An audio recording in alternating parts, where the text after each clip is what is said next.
Hello, you're welcome to the 9 News Highlights. I am Patience Aliyu. The Vice President, Professor Yemi Osinbajo, says the present administration, under the leadership of President Muhammadu Buhari, is executing various intervention programs to empower women and youths to reduce unemployment and poverty in the country. The Vice President, at a conference organized by the United Nations Populations Fund, said that no fewer than 500,000 graduates had so far been recruited under the federal government's Empower program, and emphasized the need to invest in people through social inclusion to get the country out of poverty.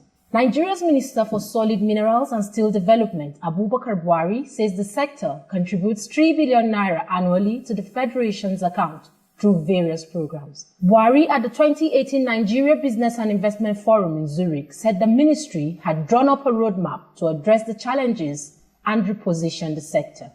The African Network for Environment and Economic Justice, a non-governmental organization, has called for the establishment of a national asset recovery agency in Nigeria to oversee the processes of recovery and management of funds stashed in developed countries.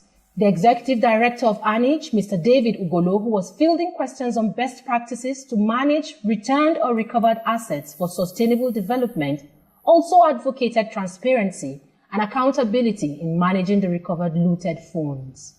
Ghanaians have bid farewell to former UN Secretary General Kofi Annan during a state funeral, attended by African leaders and international statesmen, which saw his coffin draped in the Ghanaian national colors displayed for public viewing.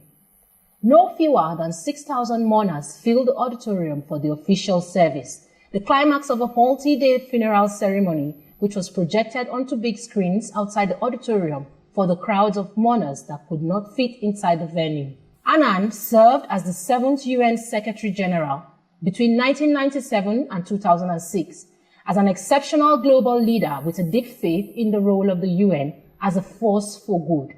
And Queen Elizabeth II has signed the first ever government law that will allow paid leave from work for parents who suffer the death of a child.